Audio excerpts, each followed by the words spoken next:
an Asian man, your skin is like the colour of my shit. That's who he supports. I disassociate with people like that. He associates with people like that. He's a racist individual. Sell out coconut. Bounty. All right.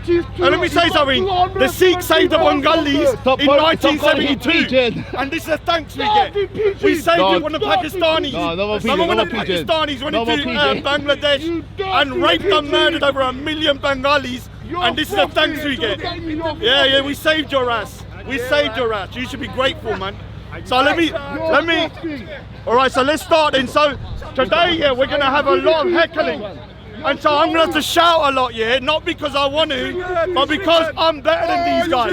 I put my voice above those. I think by the end of today, I'll probably lose my voice. Now, so what we're gonna do here is to talk about Abu Qasim. Now, who is Abu Qasim? Abu Qasim's real name is Muhammad Ahad.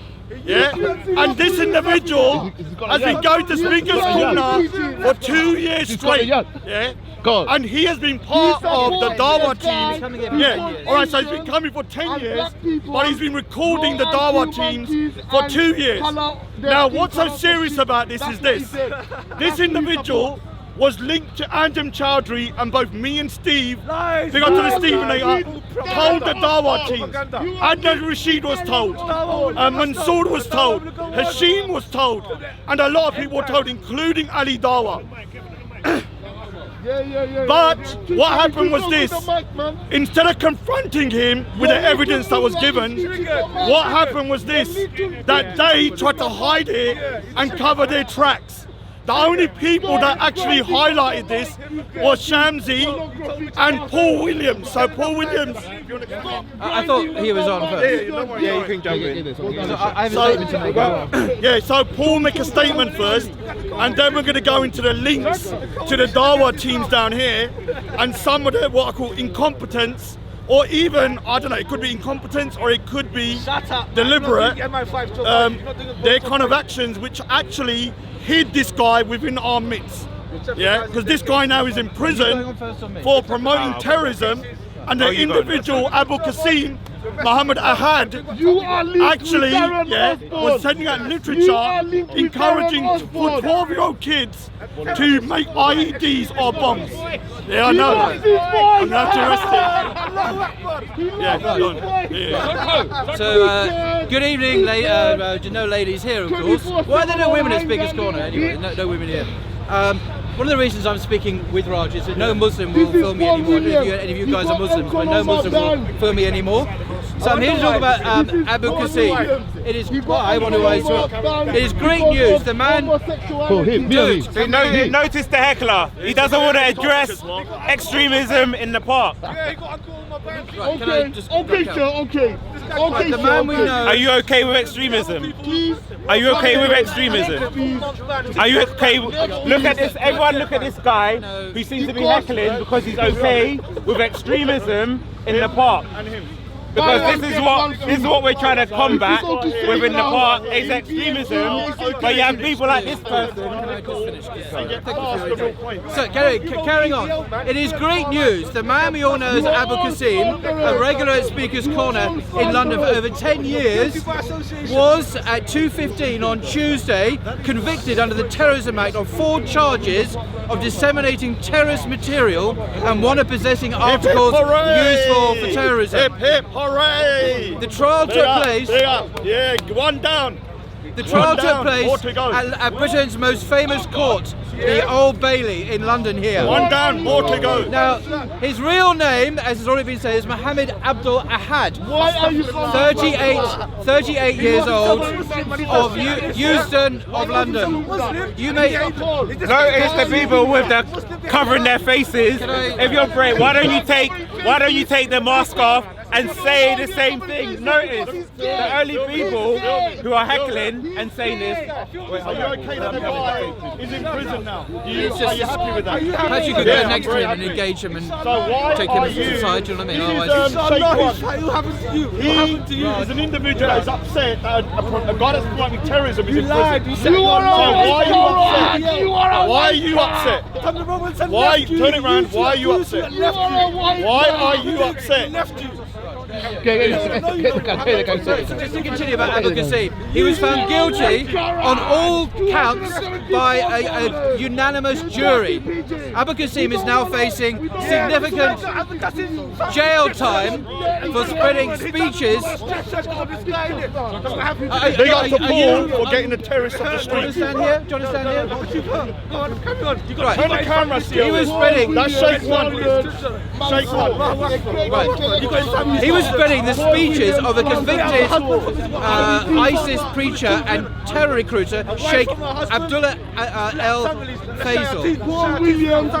The published speeches of glorified terrorist organisations, including ISIS, Al Qaeda, and he encouraged listeners to commit and prepare acts for terrorism. That's what he was found guilty of at the Old Bailey. I understand from contacts at the Old Bailey that when he was taken down, Special Branch were waiting to talk to him about other terrorist offences. This is not the end of it. We hope he will be charged with other terrorist offences. He is now in custody in the high security Belmarsh prison until sentencing at a later date, probably in January. I thank God that this scumbag is now off the streets of London. Kid's got no father now. There's someone next to you watching. Now, but more. Slander, great dunya. Slander, great dunya. Legal The next thing I want to say is about Speaker's Corner. Wonderful. Can you let me speak? Can you let me speak for 5 minutes? Right. This is how shook they are. Right. Instead of condemning their Muslim brother Raj, and saying Hizbi Parade that he's in prison. Look. This is a state of Speaker's Corner. They support him. This is why they're dangerous. They support ISIS. They support this individual by the fact that they are not condemning Let me finish what I'm saying and then you can have all evening. Now, I want to now talk about the good, the bad and the ugly. I'm speaking now purely from a Speaker's Corner perspective. And here are my thoughts about the bigger picture at Speaker's Corner. Who are the good guys at Speaker's Corner? Definitely not you. And definitely not Shamsi. These are without doubt the Salafis. The Salafis, yes really. Shamsi and his colleagues from DUS Dawah.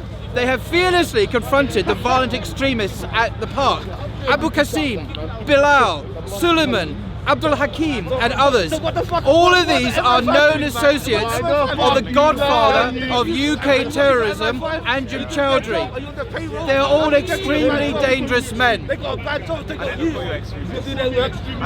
All these people, except Suleiman, who's not here today as far as I'm aware, are now banned from Speaker's Corner.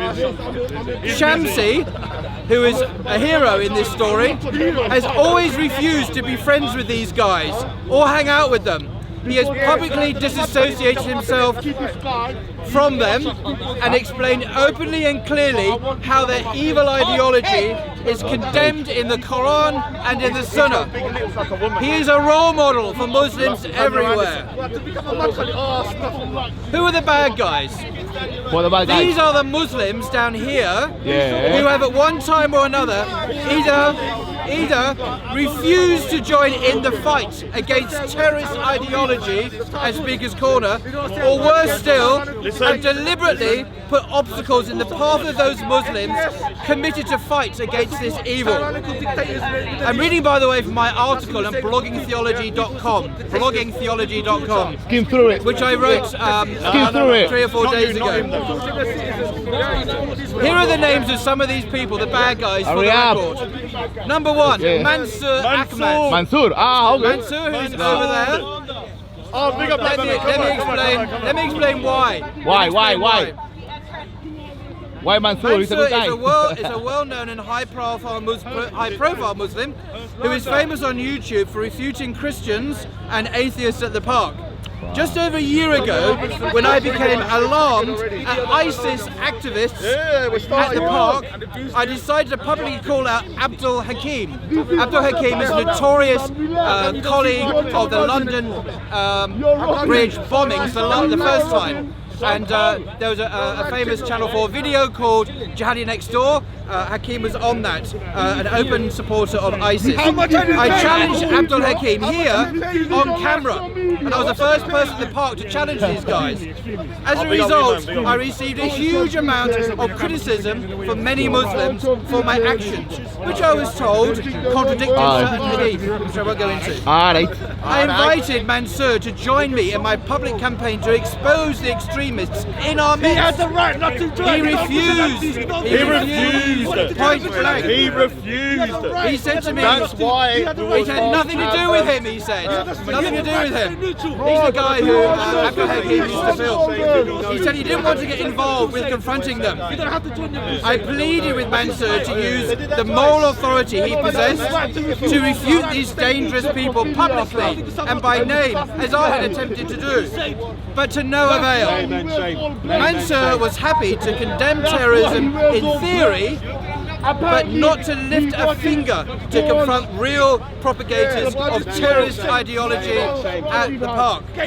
I was appalled. Mansour and I were good friends. This incident destroyed our friendship. Last Sunday, however, last week, Mansour finally joined forces with Adnan and a few others in confronting Abu Qasim. You can see this on YouTube. But it was too little, too late. Too little, too late. It's like my ex-wife said. Like Adnan Rashid last week, where he came 2 days before the guy was convicted. Who are you? Like Adnan Rashid, he's been filming you for 2 years straight at Speakers Corner. If I could just finish now. Someone asked me in a question, you can read this on my blog, bloggingtheology.com, what are my thoughts on Adnan Rashid, Ali Dawah and Mohammed Hijab? And I answered as follows, and I stand by what I wrote on the 10th of December. Adnan Rashid has come in for a great deal of unfair criticism from certain non-Muslims like yours truly and Steve the atheist. But he is a very effective and moderate dawah carrier. When it comes to Ali Dawah, I have personal issues with Ali Dawah unrelated to this subject, so I will say nothing about that here. However, he has spoken out. Ali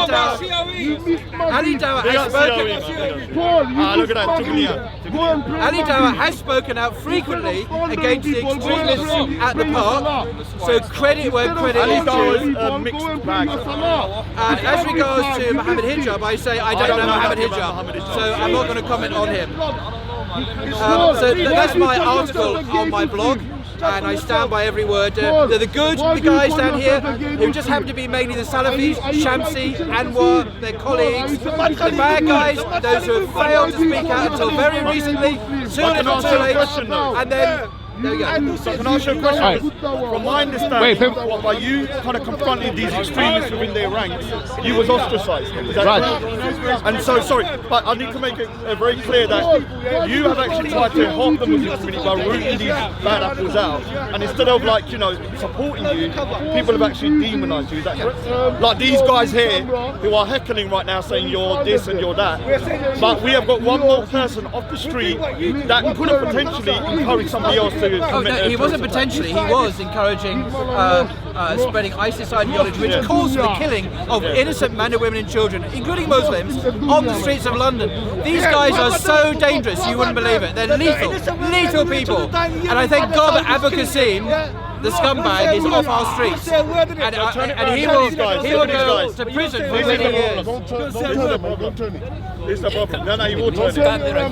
No, let me film. I'll do it. Look.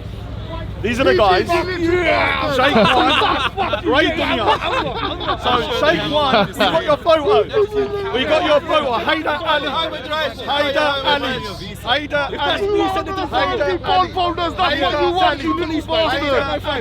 And we got your photo as well. So don't worry.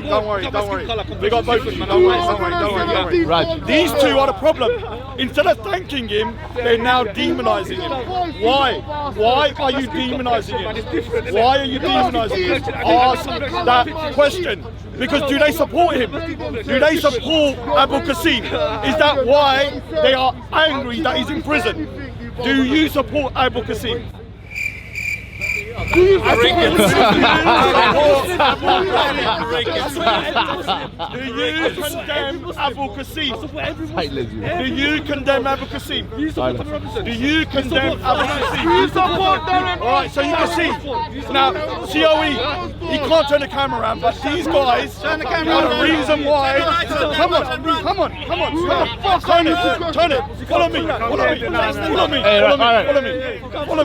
Turn it around. Look, this guy here and that guy over there are a disgrace to the UK. Deport.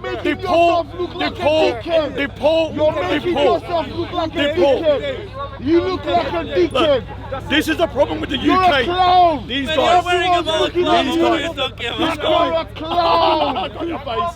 Got your face. Your mask come down. Got it You're clear. racist. Got it clear. Have You fun. saw what it looks like. Too there. much Do whining. you now condemn? Too much whining. Abu You Qasim? don't have any Right, so more look at that. See, I brains. condemn it. Did you know scientifically? If you want, you lose brain cells. You got And Paperboy's going to do easy. Go on, Paperboy. So basically, I'm just gonna start with a few things in terms of Abu Qasim. Now, this guy is a very dangerous person.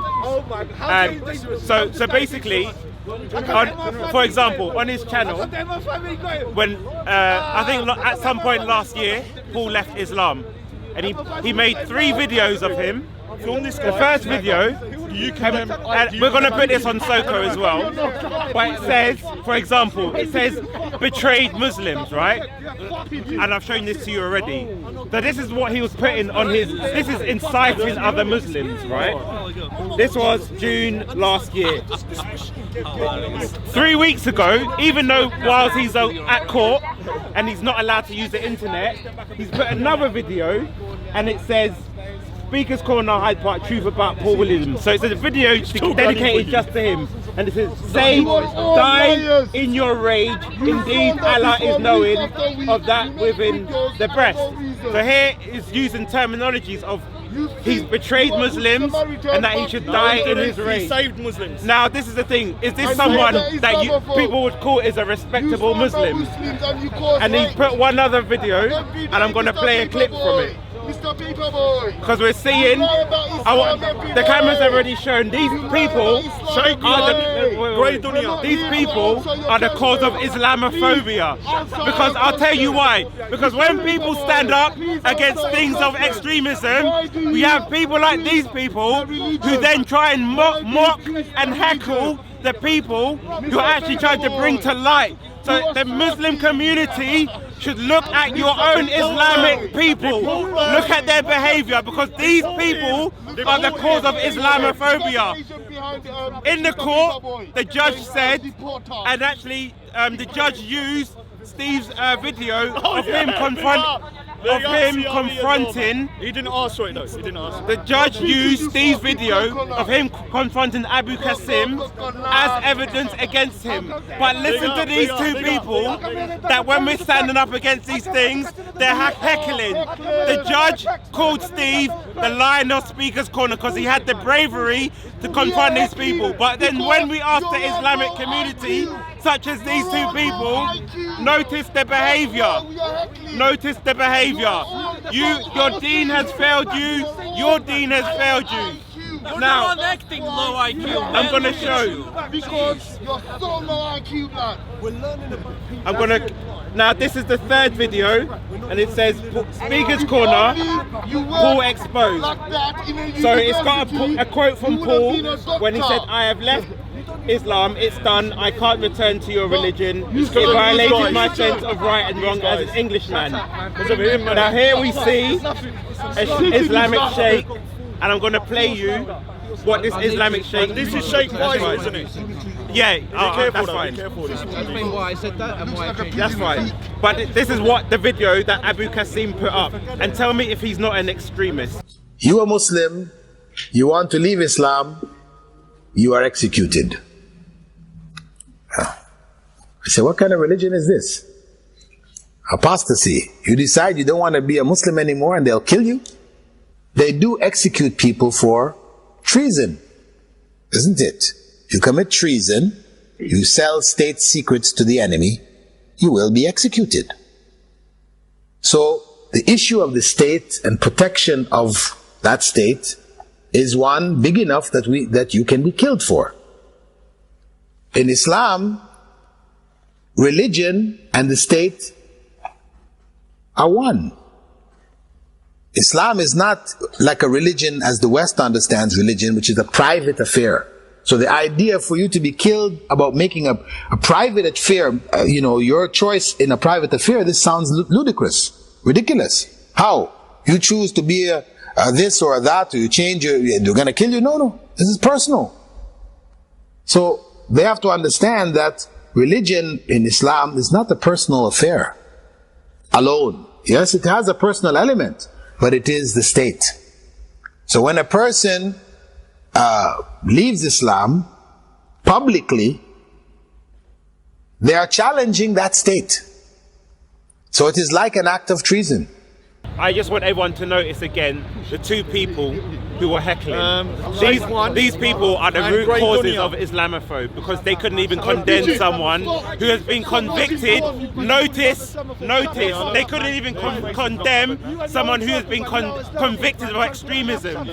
These people are the cause of Islamophobia, because when people are actually confronting them, do you condemn Abu Qasim? You see? Notice. I don't have to. He said he doesn't condemn him. He said he doesn't condemn him. Okay. What about Usman Khan? See? And this is what I'm saying. So you have people. Look, Shamsi, do you condemn Abu Qasim? You know already I do. Thank you. Long time this guy would not condemn you. That's what I'm saying. Yeah, but I'm saying that's the difference. We have, wait. I'm going to wrap up and then I'm going to go. No, because I want to carry on with something. No. That later. We'll do that. Why are you running now? Because you. No. This is something different. You want to Wait. Christian Prince. We'll do that later. No. Don't be too. What I'm saying now is You have to condemn every terrorist. Don't condemn only the Muslim terrorists and the Christian terrorists who promote. Most of the other Muslims here were quiet because they understand that this guy is an extremist. But these two heckling all the time. Right, so let me wrap up as well. So when it comes to this situation, I would say that well done. Come, I'm going to condemn terrorists. I have the proof here. Come, I have the proof. Show me the time. Here.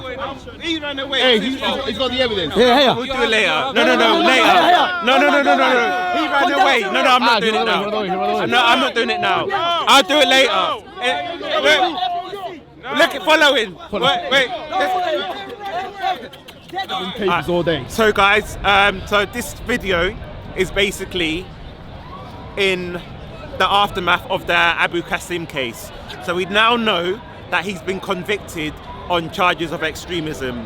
So what I want to do is look at several things related to his case. Now, the reason why I start, stop bouncing, man.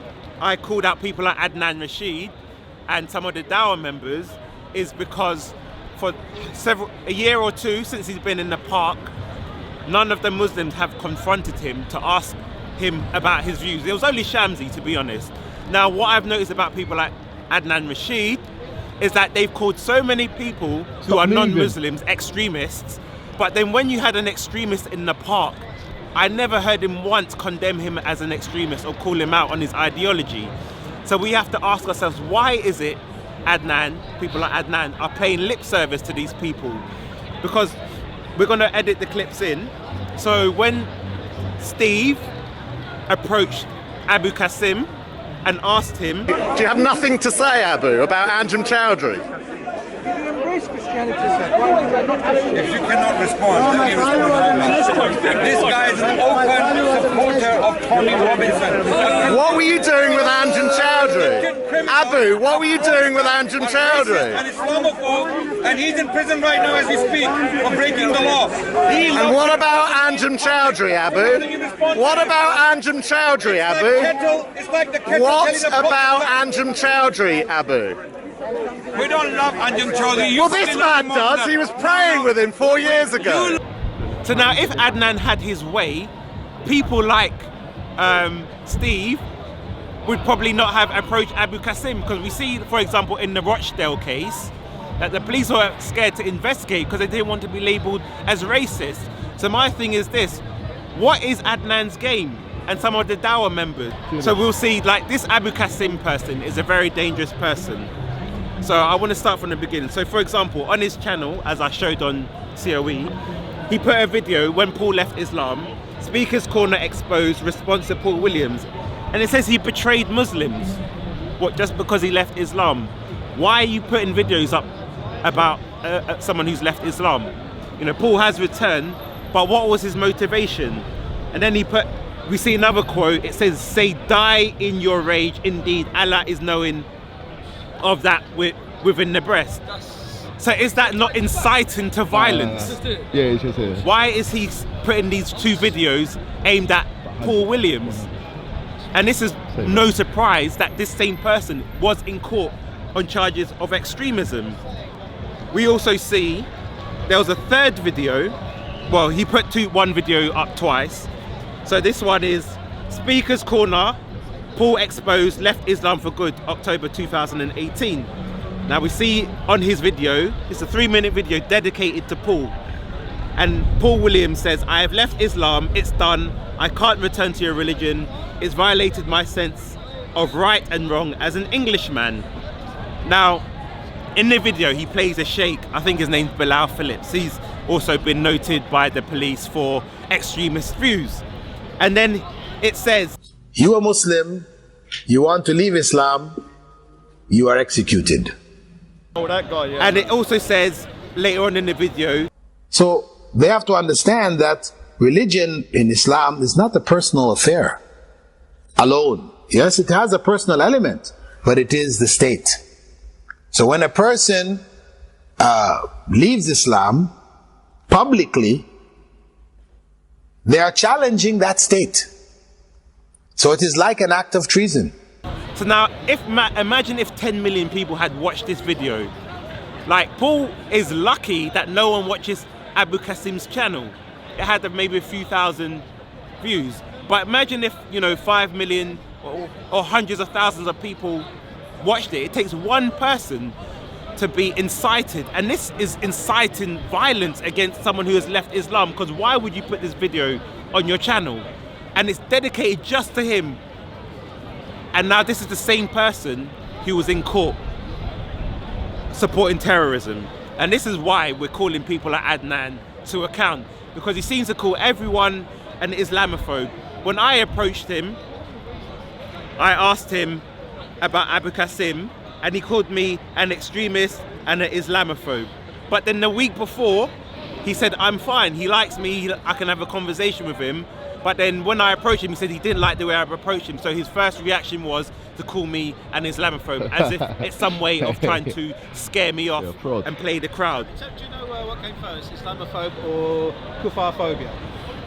Well, Kufarphobia obviously came from the Quran, so, you know. Yeah. They put your finger, you're Islamophobe, where Kufarphobia started all 1400 years ago. That's it. So I want to go through some of the quotes Adnan has said. So in the past, when he confronted Abu Qasim on last Sunday, he said, Islamophobes are using you to claim that because you are filming in the park, okay, although there are non-Muslim cameramen here like Leon from CEO and TNT Greek, and there are other cameramen, non-Muslims, they don't link us with them because they're non-Muslims. But because you happen to be a Muslim cameraman and you have those trials going on, they are now claiming maliciously, deliberately, to tarnish our name and our da'wah, that you are linked to us.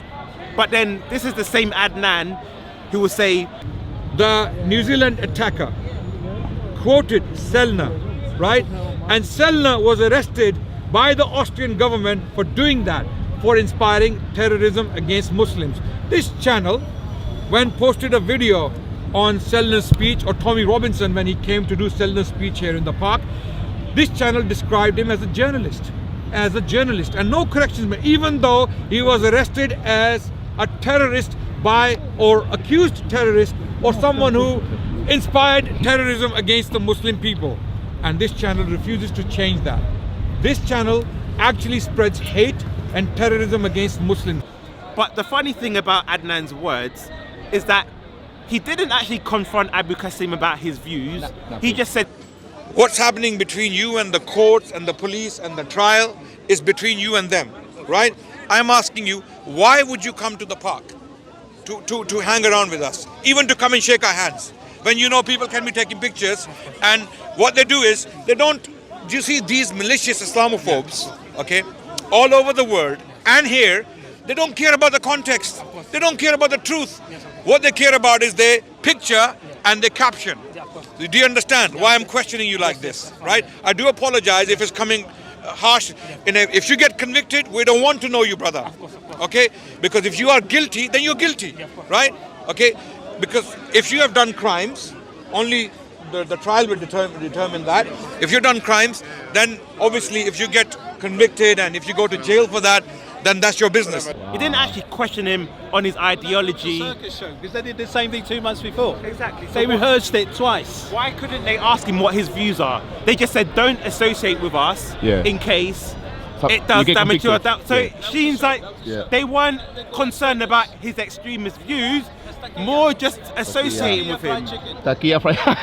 And then you had Hashim in the same video. Takia He fried. said, the last thing we want to deal with is like politics here, you know. Look, we come here for dawah. Yes, I know. If you have seen myself and Mansoor, you know, we hardly get involved in this park politics. That's the last thing we want to do. So this takes away the time that we would have given to dawah. Instead, when we go into this sort of politics, we don't want to get involved in that. now, I showed some quotes from Paul Williams previously where he said about the Speaker's Corner group when they deleted his posts. And he said that they tried to give him hadiths which said you do not turn on a fellow Muslim. And we saw in the video we posted previously where Abdul Hakim said the same thing. It's not, if he knew about a terrorist attack, he would not report it because a Muslim is not required to do that. And this is the same actions we see with the Dawah team. Why are they not condemning people like Abu Qasim or Abdul Hakim? Because there's been many extremists in this park, and Abu Qasim will not be the last because he was not the first. But we'll see next time what they do when people confront him and say, "Hey Adnan, are you going to confront these extremists?" We will see what their actions are, and then next time. And the next time after that, because as we know, there have been many people. Where do you draw the line? Where do you draw the line? Who is on the right side, who's the wrong side amongst these political people? Well, that's the thing. Where do you draw the line? We'll see their actions. My line is that we need somebody who's draw the line. You can't. Yeah. You can't just wander around saying is this, is that until you know where the line is. Exactly. So they need to confront these people. No, society needs to draw the line. What is the line? I don't know. I don't know the answer. I'm not so learned. Well, they are learned. There has to be a line. You can't put someone in prison for saying things, and other people walking around the streets not in prison for saying the same, thinking the same things. So, just back to some of the things that were said. So, in the video, we've seen obviously the video footage was aimed at Paul and inciting violence. And then we go back to people like Adnan, who seem to call everyone from Kalam, Gary Google, to myself, to James.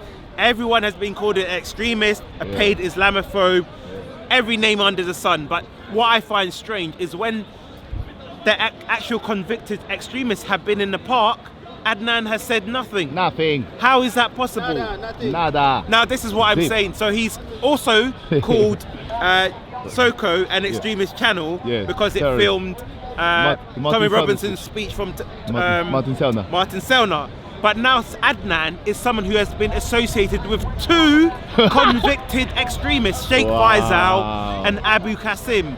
So by his own logic, he is he's condemned by his own methodology.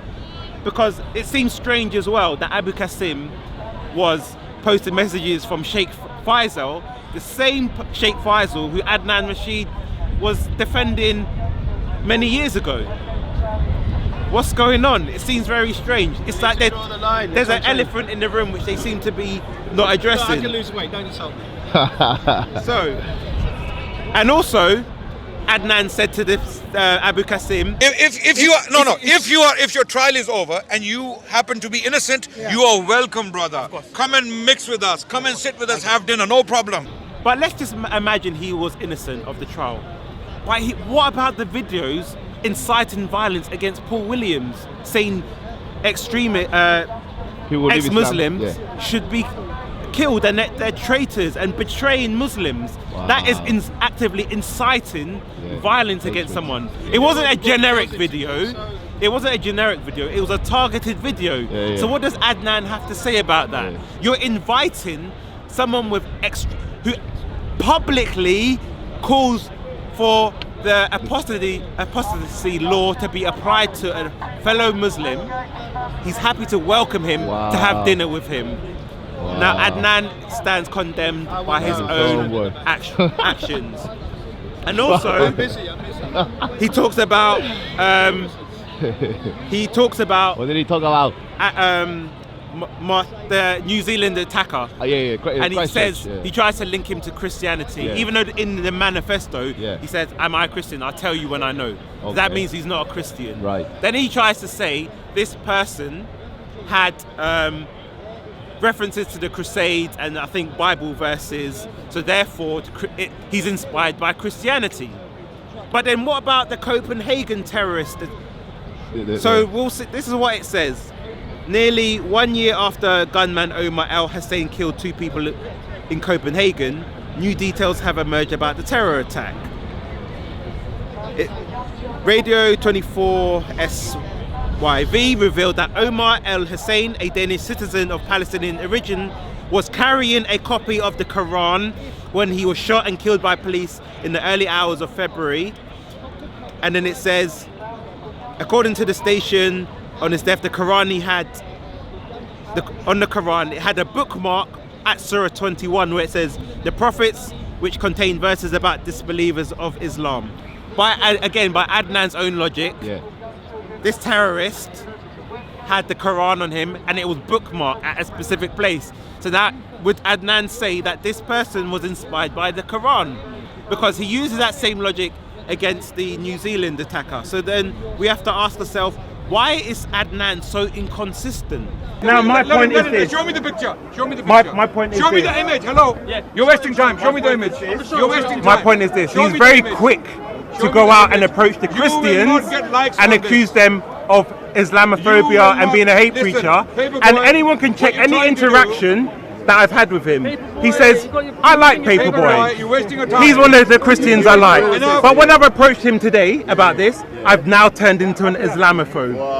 Now I will ask him for evidence. I don't care, because everyone at home can see, because what we were doing, we're exposing his lies. Because everyone can see every time I've spoken to him. And actually last week, when he didn't want thing to fit, or the week before, he said, I don't mind speaking to Paperboy. Paperboy is okay. He's one of the people that can have a civil conversation. So are you upset because I'm now, Islam? No, because I'm showing his hypocrisy and double standard of throwing out labels to people when he's backed into a corner. Because why is he using a wolf whistle? He's using a wolf whistle of Islamophobes to judge my character when previously. So my question was, do you condemn people like Abu Qasim? Who's Abu Qasim? Show me. Okay, let me show you. I asked a specific question, which I wanted a specific question. I don't want a generic. I don't want to. I condemn all terrorists. I said, do you condemn this person? So now, this is Anjem Chowdhury. Okay. Why have you got his pictures in your phone for? Yeah. No. Because there's a video and I took a screenshot of it. Extremists love Now, extremists. extremist number 2. Love extremists. You see, he's not condemning anything. But you see, I want people to notice that as a layman and a British citizen who has concerns about extremism in the park, when I've confronted him about it, they resort to mocking and not actually addressing the concerns of not just me, but other people within the park. Is this how someone who stands up against terrorist acts? Because I have not asked, I'm not mocked. Okay, I've asked a simple question as a British layman as a British citizen who has the views of many other people in this park, has asked a genuine question. Can you guys So I want a specific answer. They put up a video reporting. So now, let me show you the picture of. Especially SOCO. That is Abu Qasim. What do you want me to do? I said you condemn people like what? him For who what? associate For what? with terrorists. For what? What did he do? So here he's praying. How is he associating with terrorists? Because right here, how? right here is Adam.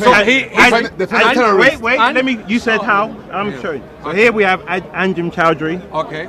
Praying with him. Okay. Praying here. Right. He's just standing Okay. And here we have a stand of Anjem Chowdhury, Okay. and he's actually in the stand with him. Okay. So how did he go from the prayer point you go to to him? his stand? So Good- I'm saying good point. he's an associate. I asked this individual Yes. last week when this matter was brought up by one of the Islamophobes in the park, because ironically the person who was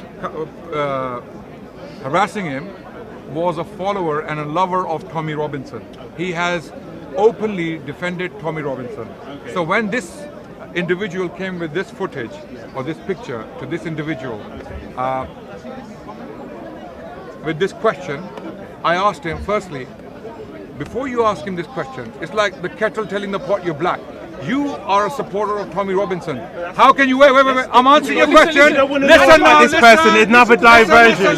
Diversion. If you cannot respond, let me respond. This guy is an open supporter of Tommy Robinson. But my thing is, where was the questioning of Abu Qasim's ideology? Yeah, that's the He's most using important bully tactics to scare Steve. But yet, Steve was praised by the judge for confronting this person, and they used this video as evidence against Abu Qasim. Okay. But in that same video, we see Adnan Rashid defending him. Can I ask you a question, or is this a one thing? So basically, when I look back at the video of Adnan Rashid being told about Abu Qasim, what was so striking watching it back was that he didn't go, are you an extremist? If you are, I don't want to be nothing to do with it. All he kept on saying was that one of the parts he says, you support an extremist and Steve supports an extremist. Meaning that both of you, Anjem Chowdhury and Tommy Robinson, are extremists. So in a way, he was conceding that he knew about it in some way.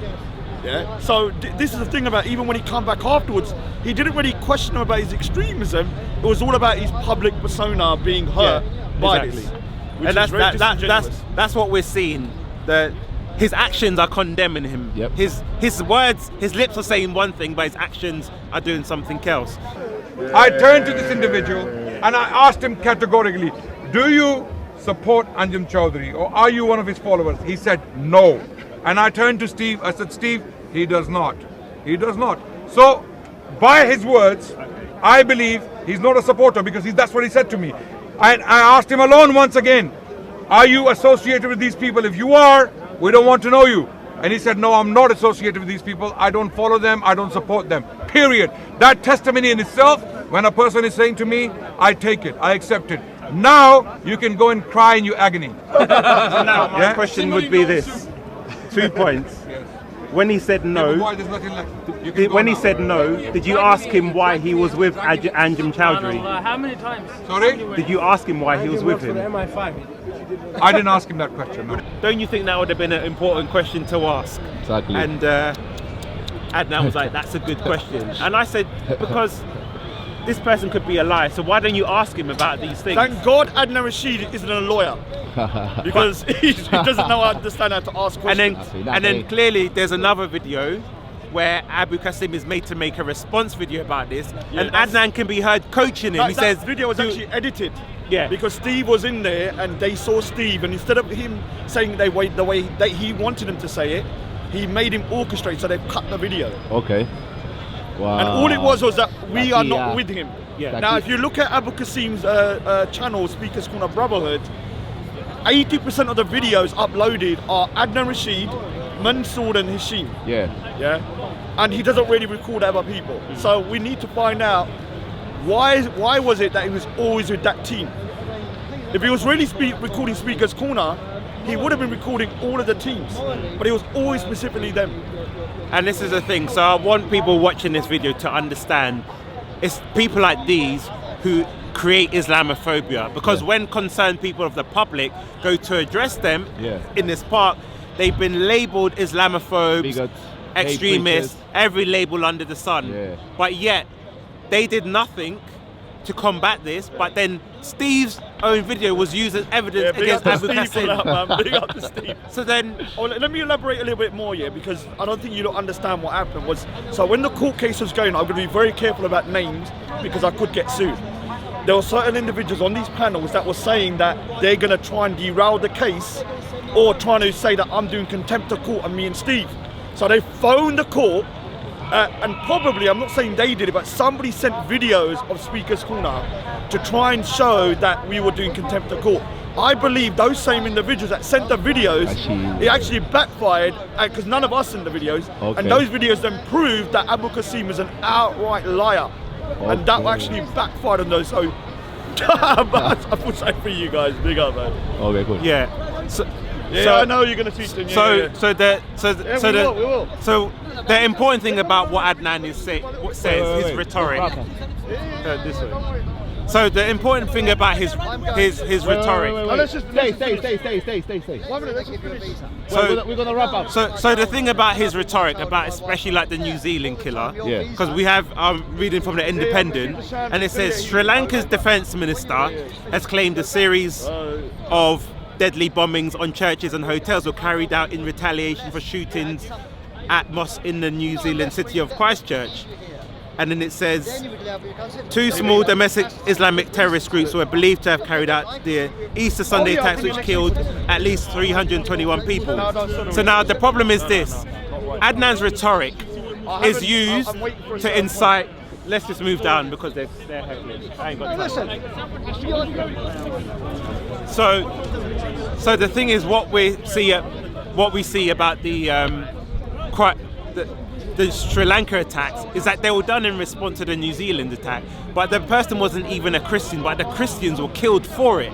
But then you have people like Adnan who know better than that, who've read his manifesto, and he's not a terrorist. He doesn't claim to be a terrorist, but actually in his manifesto he says what inspired him was a terrorist attack where a young 12-year-old girl was killed.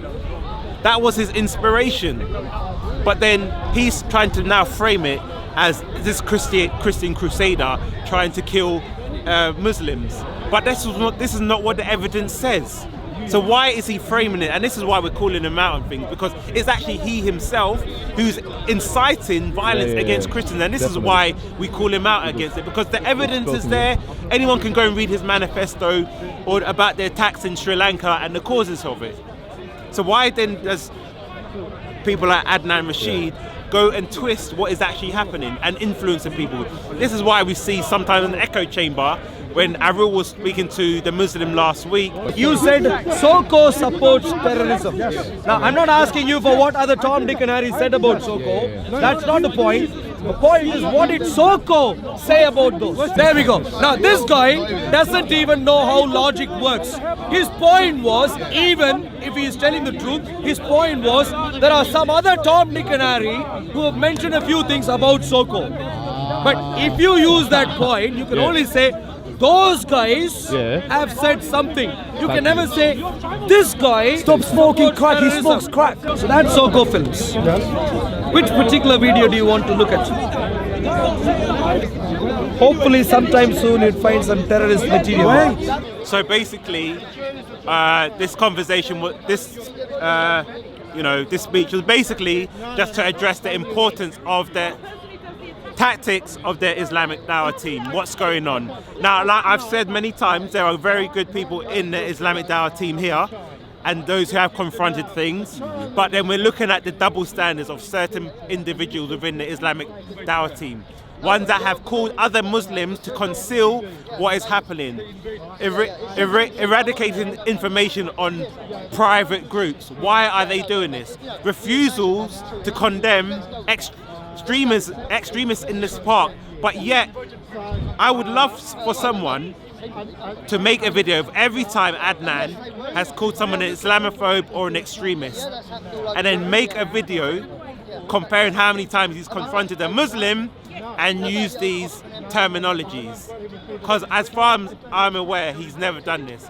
So this is why Adnan, calling people, as not just him, but other people in the Dawah team, as to why they are concealing this thing. Now, Abu Qasim is a convicted extremist. That is, and one more extremist that Adnan was associated, and some of the Dawah team, than anyone else. I don't think Tommy Robinson has been associated with a convicted terrorist that has. So, in conclusion, I'll just wrap up this with a Bible verse. The verse is John 3:20. Everyone who does evil hates the light and will not come into the light for fear that their deeds will be exposed. And what's happening now is the light is being shone on certain members in the Islamic Dawah team. We've got, one has been convicted. We've had Abu Hakim, who's been convicted as well, and they probably won't be the last. And that light is being shone, and they will get exposed. Thank you, my brother.